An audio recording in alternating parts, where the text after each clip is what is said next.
Okay, just Jeremy here, Jeeps Unlimited, partsbreakers.com.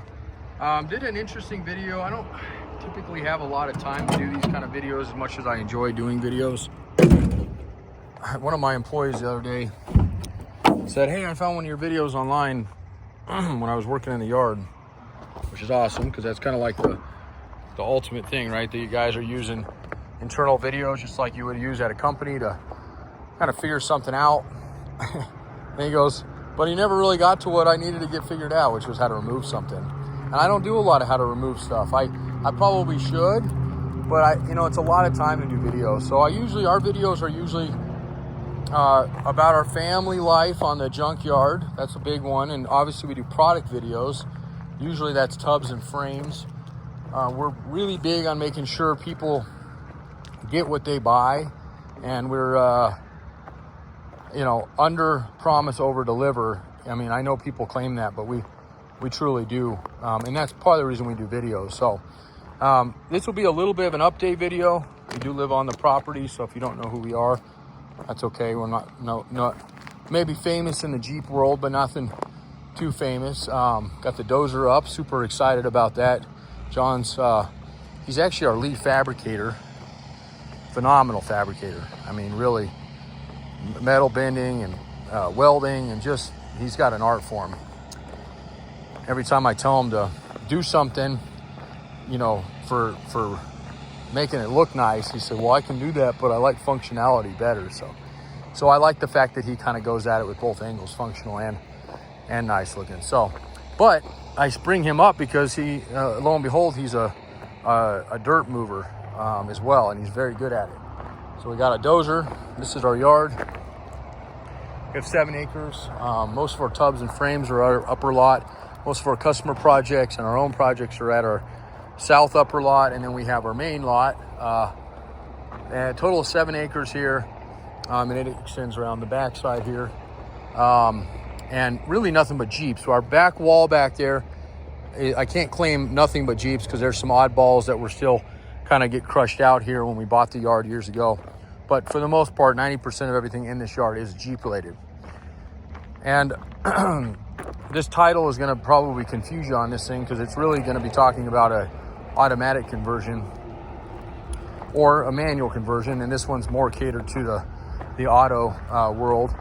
And that's what I was going with all that I was saying as far as, I don't do a lot of how-to videos all that often, although I just did a diag one, which is real basic because, obviously diagging something over the internet is next to impossible.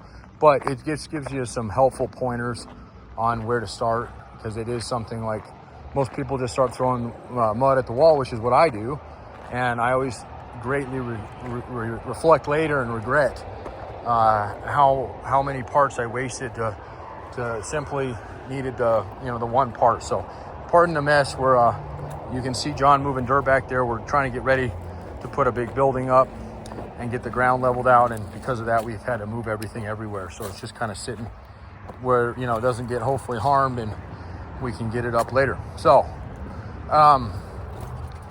anyway, this Jeep just came in. It's available for parts. The hardtop is a nice hardtop. It had the back glass, so the quarter glass broke out of it, which isn't very common. Usually it's the back glass, but otherwise beautiful.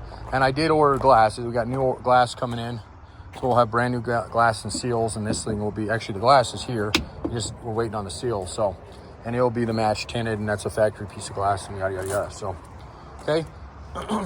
But customer called, and we've done so many of these in 22 years. I bet we've done 100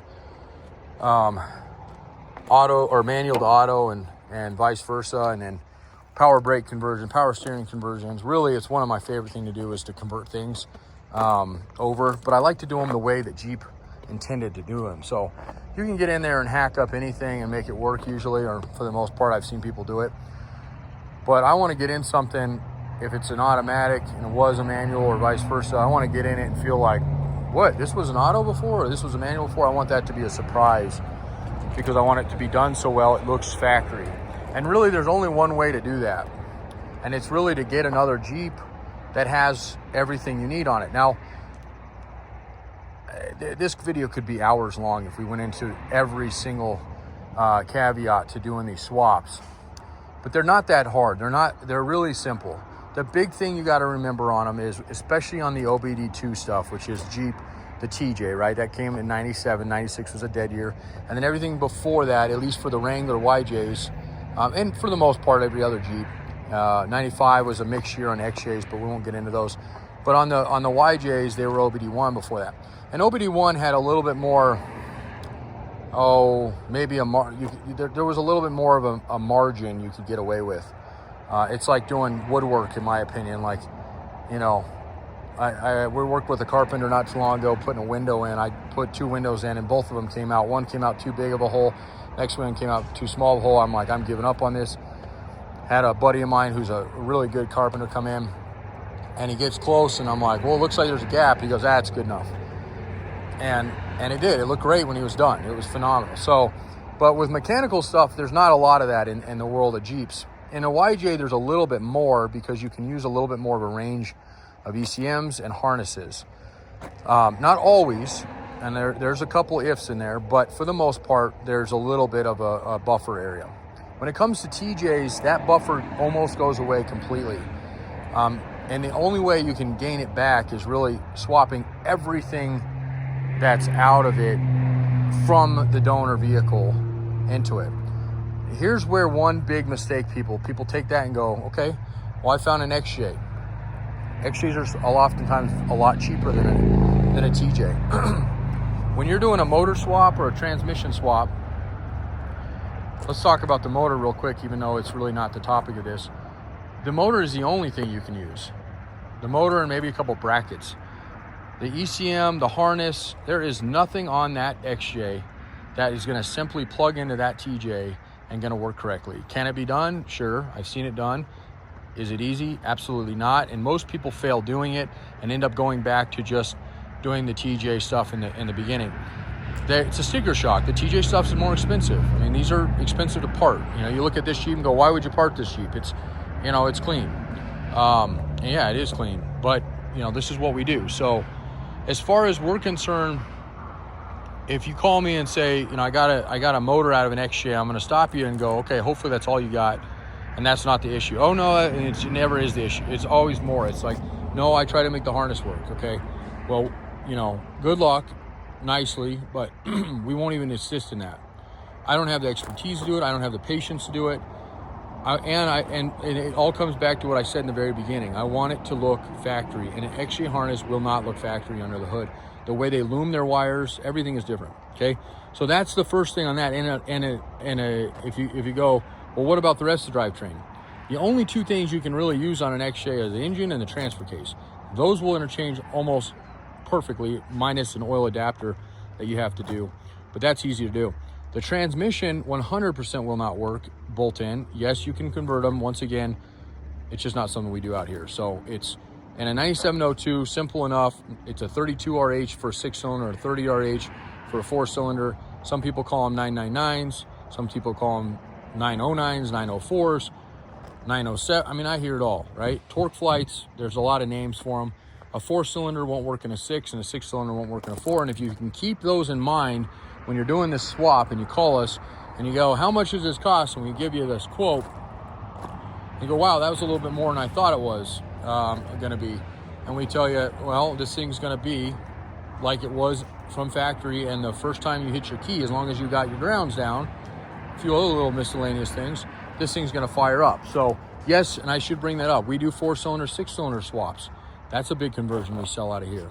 And another one that you got to be on it.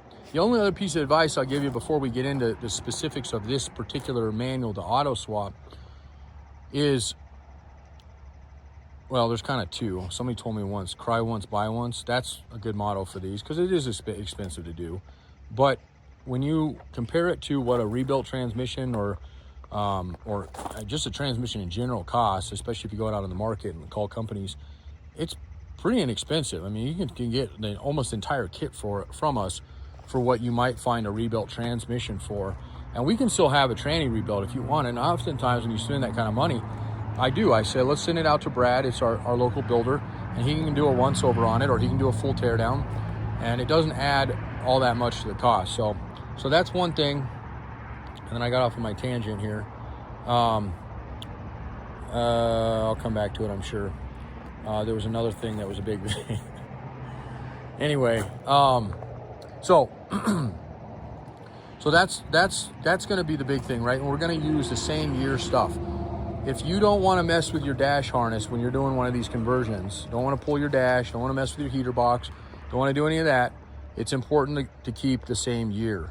And so oftentimes when you call me and ask me to do a conversion, I'm going to ask you the year. Now, 90% of the time I get a response, it doesn't matter, I just need 9702. And that's because they went online and some forum instructed them that if you get a 9702, it'll work. That is as far from the truth as absolutely possible if you want this to be an easy one and done as factory swap. If you don't care about any of that, and now I remember what I was going to say. If you don't care about any of that, then fine. That leads me into, if you can get all your parts lined up before you start this project, this will be a much easier process. It only takes a couple days to do these kind of conversions, and sometimes even only a day. But what can drag these projects out is getting willy-nilly, going in, pulling everything off, and then going out and trying to source the parts. Source the parts first. Make sure you have all your ducks in a row with exactly what you're going to need. Just like when you build a Lego set, I call these Legos all the time. That's going to be one of the biggest, most painstaking tasks you do, and creating more bumps than you needed to create, is pulling everything out, shoving it in a corner or a box, I don't care how well you label it, going out and buying everything, and then going to put it back in. Not only do you forget half where everything goes, even in a couple days can happen, but usually a couple days is okay. It's usually, I just did it on my dozer. Last fall, I took the damn thing apart. I was gung-ho. I didn't know what I needed. I should have not done it that way. I did. It took me 9 months to get the damn thing back together, and there's still parts missing on it. So, but hey, John's out there using it right now. So, on an old dozer, there's a little bit more margin there. So, all right. So if I ask you the year, that's all I'm asking, and it's because I'm looking out for you the best way possible, and I want to get you something that you're going to be able to use and not question, hey, what did this come out of later? I have literally a customer right now that did a 4-cylinder, 6-cylinder swap over a year ago, and they're just now finalizing it, and they're getting a no start, and I have no idea what to tell them because they pulled all the parts a year ago. They're remote, of course, they're not near me, so I can't necessarily look under their hood. I've walked them through, I've diagged the best I can, and ultimately they probably missed a ground strap or something simple because it's been so long, and it's why they're getting a no start. Because everything else, as far as appearance-wise, looks to be, okay. But again, just don't let that time lapse go too long. Same with tubs and frames. When you do a tubs and frames, everybody gets into them and wants to peel these things down. They're so much easier to take apart when you have your parts ready to go, okay? We sell those. We just had a big order go out to the East Coast again. We're gonna have another one here soon. We sell axles. There's axle conversions and upgrades, and you name it. You can build it out of this yard and you can do it the right way, okay? There's 14 minutes of your life, so I appreciate hearing my little soapbox, but this is also part of the sale, so we're not just one of those yards that's going to go out here, hey, this is a automatic with a air conditioning, this is what the guy wants, let's cram this in the box, hey, good luck, okay? Because they're not going to work out well, okay? I want to look up your VIN number, I want to verify your emissions, that's going to play a big role into it as well. We want to make sure you're going to be compliant still when you plug the thing in, if you have to be compliant. If you don't have to be, that's okay. We still don't want to put on, a auto to a manual and swap an ECM that's got California or federal emissions, and you have the opposite. It's not going to run right. So we got to make sure we do our due diligence and write it up the correct way so that you get the correct parts